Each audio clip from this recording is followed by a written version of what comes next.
주님이 홀로 가신 그 길 나도 따라가오. 평신도의 눈으로 보는 순교자 이야기. 피를 흘리신 그 이 시간은 주님을 마음 깊이 사랑하고 순교로 그 사랑을 증명했던 순교자들의 삶과 영성을 따라가 보는 시간입니다. 나는 괜찮소. 바다 끝이라. 네, 비아동 본당 조명순 글라라 자매님과 함께합니다. 자매님 어서 오세요. 안녕하세요. 평화를 빕니다. 네, 평화를 비아동 본당 조명순 글라라입니다. 반갑습니다. 네, 반갑습니다. 네. 한 주간 좀 어떻게 지내셨나요? 한 주간, 일주일 지난번에 뵌지 너무 금방인 것 같아요. 네. 일주일이 정말 빠른 것 같은데요. 한 주간이라고 말씀하시니까 한 주간 동안 제가 이 처음 경험한 일을 하나 말씀드리고 싶은데요. 제가 집 근처에 아주 작은 텃밭을 하나 가꾸고 있어요. 오, 네. 이제 누가 빌려준 땅을 작년부터 작물을 기르고 있는데요. 몇 가지를 키워보고 있었거든요. 저는 지금까지 살면서 이게 농사를 지어본 적이 없는 그야말로 이제 초보 중에 왕 초보인데요. 이거 심고 이렇게 자라는 모습들이 신기해서 또 이렇게 여러 가지 작물들을 아주 조금씩 이렇게 심어보고 있거든요. 네. 이게 작은 작물들에게까지 그 지혜와 겸손을 허락하신 하느님께 이제 영광과 찬미를 드리면서 이제 많이 배우고 있습니다. 관련해서 최근 흥미로웠던 일이 하나 있어서 말씀드리자면요. 올해 처음으로 심어본 이 수박이 몇 개 열린 거예요, 진짜. 오, 네. 예. 그 중에 가장 먼저 열린 수박 하나를 며칠 전에 땄거든요. 네. 언제 따는 것이 적당한지도 몰라가지고 이제 기다리고 있었는데. 지금 사진에 나오고 있는 맞아요. 네. 또 너무 늦게 따면 또 안 된다고 하시더라고요. 그래서 이제 궁금하니까 몇 번 이렇게 통통 이렇게 두드려 왔는데 네. 제법 이렇게 맑은 소리를 내는 거예요. 그래서 조심스럽게 따왔거든요. 엄청 재미도 있고 신나더라고요. 제 머리통만한 수박을 집에 가져왔는데 이놈의 수박이 과연 익었을지 너무 빨리 따버린 건 아닌지 막 엄청 긴장되고 수군거리는 거예요. 아무튼 떨리는 마음으로 수박을 잘랐는데요. 미리 사진이 나와버렸네요. 네. 궁금해요. 그래도 얘기해 주세요. 어땠나요? 네, 제가 빨갛기를 사실 기대를 하잖아요. 그런데 분홍빛이 더 돌더라고요. 조금 일찍 따지 않았나 좀 후회스럽기도 했지만 그래도 이렇게나마 익었으니까 얼마나 다행이에요. 네. 근데 기특하게도 이게 맛이 제법 좀 들었더라고요. 오. 제가 평소에 수박을 별로 좋아하지는 않거든요. 그런데 이 수박은 정말 맛있고 또 귀한 느낌이 들더라고요. 그래서 어떻게 했겠어요? 이 껍질도 버리기가 아까워서 이 장아찌를 담아 놓았는데요. 진짜요? 껍질까지요? 네. 와. 그러면서 든 생각이 하느님의 사랑을 듬뿍 담은 그리고 누군가의 손길과 정성이 들어있는 이 모든 농작물들이 정말 귀하구나. 정말 귀하게 여기면 먹어야겠다는 생각이 거듭 들었습니다. 네, 직접 농작물을 재배하시면서 참 많은 것들을 배우신 것 네, 같습니다. 그렇습니다. 네, 평신도의 눈으로 보는 순교자 이야기. 번외 특집으로 최양업 신부의 여정을 따라서 차쿠 성지순례 이야기로 이어가고 있는데요.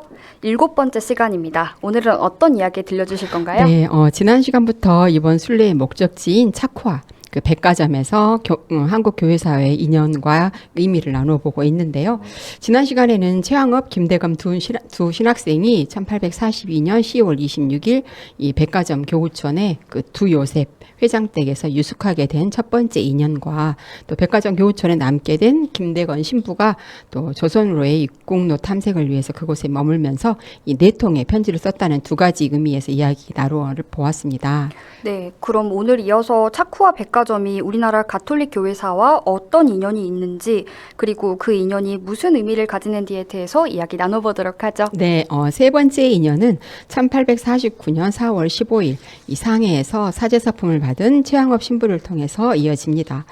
사제가 된 최양업은 조선에서 가까운 이 만주교구 요동으로 왔습니다. 그동안 만주교구는요, 그 양관을 주요 선교 거점으로 삼았었는데요. 1848년 이 만주를 순방하던 그 중에 양관에 머물던 베롤주교가 비신자로부터 피격을 받는 사건이 일어난 후로 1849년에 이르러서는 이 선교 거점을 차쿠로 이전하게 되었고요. 사제가 된 이 차영업 신부는 그해 5월부터 6월 20일까지 차쿠 성당의 그 베르네 신부 아래서 사목 실습을 하다가 1849년 6월 21일에는 이 차쿠 성당의 보좌 신부로 사목을 시작했습니다.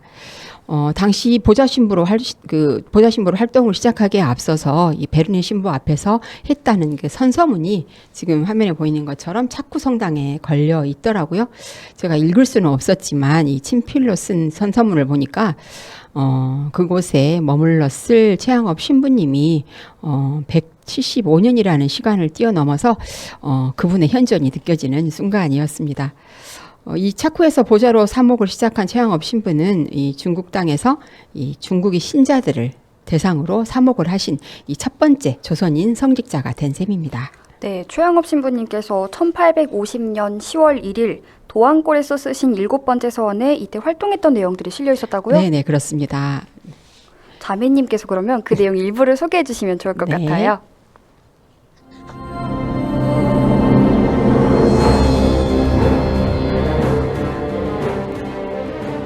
저는 5월 함선을 타고 상해를 떠나 다시 요동으로 왔습니다. 여기서 7개월 동안 머물면서 대목구장 직무대행이신 베르네 신부님의 명령에 따라 병자들을 방문하고 신자들에게 주일과 축일에는 짧은 강론을 하며 어린이들에게 교리를 가르치고 큰 축일에는 고해성사를 주며 성체를 배령하게 해주는 일에 정성을 다 바쳤습니다.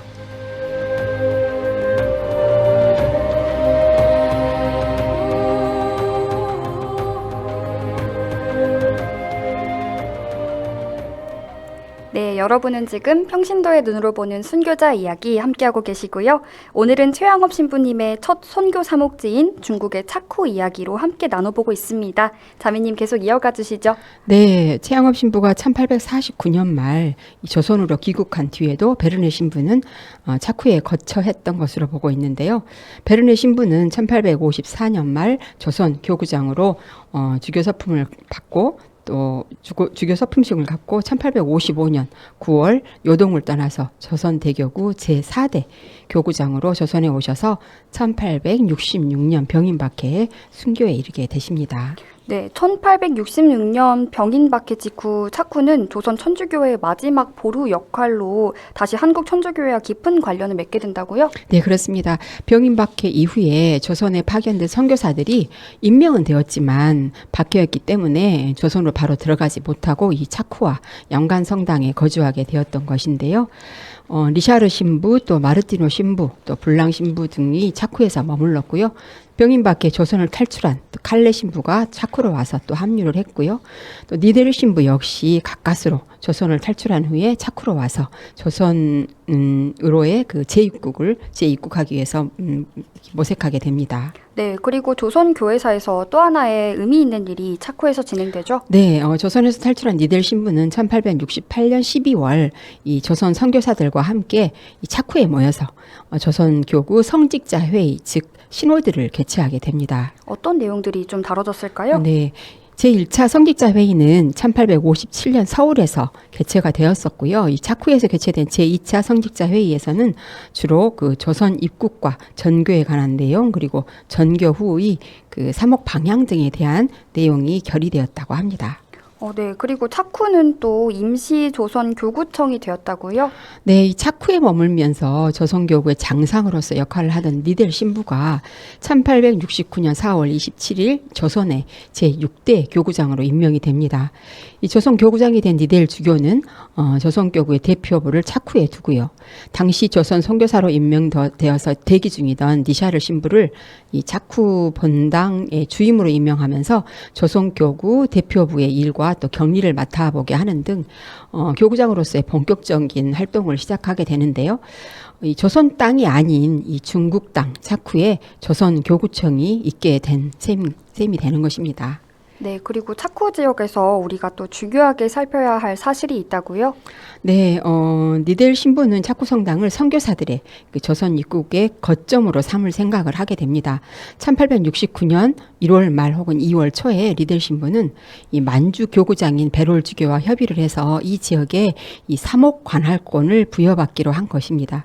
그 결과로 만주 교구의 일부이자 이 요동 교회의 중심지인 차쿠 지역의 사목 관할권을 조선의 선교사들이 유인받게 되는데요. 이 차쿠 지역의 사목 관할권인 제치권이 조선 선교사들에게 이양되었기 때문에 차쿠는 중국 땅이지만 이 조선교회에 속하게 된 특별한 지역이 되었고요. 중국의 일부 지역이 일시적이나마 이 조선교구의 사목 관할권 아래에 있었다는 사실은 우리 교회사에서 매우 의미 있는 일이었던 것 같습니다. 네, 그리고 조선교구 신학교도 이곳 차쿠에 설립이 됐다고 들었습니다. 네, 이 사목 관할권을 이양받은 차쿠에 이 조선교구 신학교도 설립이 됩니다. 1872년 이래로 이 차쿠의 조선교구 신학교에서는 중국인 배야고보 또 민다미아노 등이 사제로 서품되었고요. 조선인으로는 요셉과 도미니코가 이곳 신학교에서 공부를 하다가 1876년에 귀국하게 되었다고 합니다. 차쿠와 한국 교회사와의 또 하나의 의미는요, 이 차쿠는 이 조선으로 입국하려던 선교사들에게 일종의 대기소였다는 점입니다. 요동에서도 차쿠는 지리적으로 조선과 가장 가까웠기 때문이었는데요. 조선으로 발령을 받은 선교사들이 이 조선으로 들어가기 위해서는 압록강이 결빙되는 이 겨울까지 기다려야 했습니다. 얼어붙지 않은 강을 건너가다가는 10중 8구 국경 수비대에게 발각이 될 것이기 때문에요. 압록강이 얼어붙은 겨울까지 기다려야 했고요. 그것도 캄캄한 밤을 택해야만 했습니다. 이 눈보라가 거세게 몰아치는 추운 겨울밤, 이 하얀 광목을 뒤집어 쓰고요. 이 얼어붙은 강 위를 기어가야만이 붙잡히지 않을 수 있었던 것이죠. 네, 자매님이 이렇게 차쿠와 한국 교회사와의 이야기를 쭉 해주셨는데요. 리델 주교님 이야기가 여러 번 나왔습니다. 제6대 조선 교구장으로 임명되어서 차쿠에서 여러 가지 활동을 펼치신 이 리델 주교님의 이후 이야기를 조금 더 해주시면 좋을 것 같습니다. 네, 1866년 병인 박해로 이 조선을 탈출한 리델 신부가 이 차쿠에 머물면서 이 차쿠를 거점으로 삼고 조선 교회의 마지막 보루를 지키고 있었는데요. 1869년 제6대 조선 교구장으로 임명이 되면서 말씀드렸던 것처럼 차쿠에서 여러 가지 활동을 펼쳤습니다. 그리고 1876년 그 우리나라와 일본의 이 강화도 조약이 체결이 되면서 이 조선의 문호가 개방이 되자 니델 지교는 다시 조선으로의 입국을 시도하게 됩니다. 1876년에는 이 불랑 신부와 드게드 신부를 먼저 조선에 입국시켰고요. 다음 해인 1877년 9월 20일에는 이 두세 신부 또 노베르 신부와 함께 니델 주교도 조선에 입국을 하게 됩니다. 병인 박해로 조선을 탈출한 지 11년 만에 재입국이었는데요. 하지만 이 조선에서의 활동은 그리 길지 못했습니다. 조선에 입국한 지 4개월 만인 1878년 1월 28일 체포가 되고 맙니다. 참 그렇게 어렵게 조선 땅을 밟았는데 너무 안타깝게 됐네요. 그럼 체포 이후에는 어떻게 됐나요? 네, 이 체포 후에 5개월여를 포도청에 갇혀있던 이 니델 주교는요. 그해 6월 24일 중국으로 추방이 되어서 다시 차쿠로 되돌아가게 됩니다. 니델 주교는 그곳에서도 조선교회를 위해서 일을 하시는데요. 조선 선교사들을 위한 한불 사전 또 그리고 한어 문전 편찬을 위해서 노력하셨습니다. 1880년 무렵 니델 주교는 이 조선 교구장으로서 다시 조선으로 들어가는 것이 어렵게 되자 차쿠의 대표부를 이제 일본으로 이전할 계획을 세우기 시작했고요. 1881년 일본 나가사키로 대표부를 이전하면서 코스트 신부가 이 업무를 담당하도록 합니다. 그렇지만 니델 주교는 이 나가사키에서 병을 얻게 되어서요. 다음 해인 1882년 이 본국인 프랑스로 귀국을 하게 되고요. 1884년 이 고향인 반느에서 선종하시게 되시면서 다시는 이 조선 땅을 밟지 못하게 됩니다. 네, 자매님을 통해서 몰랐던 우리나라 초기 가톨릭 역사를 하나하나 좀 함께 살펴보고 있는데요. 우리 신앙 선조들이 어떤 노력을 했는지 또 그분들의 노력 덕분에 지금 우리의 신앙이 더 굳건하고 자유로울 수 있다는 사실을 다시 한번 깨달아 봅니다. 좀 아쉽지만 다음 시간에 이야기를 이어가 봐야 될 것 같아요. 그 자매님과는 인사를 나눌 건데 혹시 자매님 신청곡이 있으실까요? 아, 네. 제가 피디님께 살짝 얘기를 했는데요.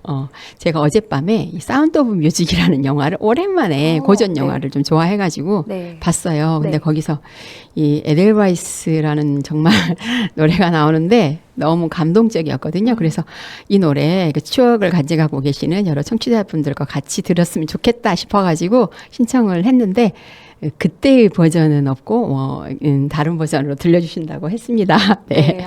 좋습니다. 그러면 트윈 플리오의 에델바이스를 띄워드리면서 저희는 인사 나눠야 될 것 같습니다. 자매님 감사합니다. 네, 감사합니다. 네, 금요일에 보내드린 향기로운 오후 주님과 함께는 여기서 인사드리겠습니다. 자매님의 신청곡 트윈 플리오 에델바이스 보내드리면서 저는 여기서 마무리하겠습니다. 지금까지 제작 편수빈, 기술 김동희, 보이는 라디오 중계 김승환, 저는 정은서였습니다. 여러분 평화를 빕니다.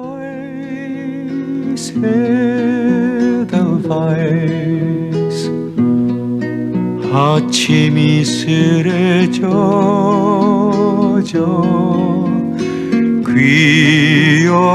귀여운 미소는 나를 반겨주네. 눈처럼 빛나는 순결은 우리들의 자랑. Edelweiss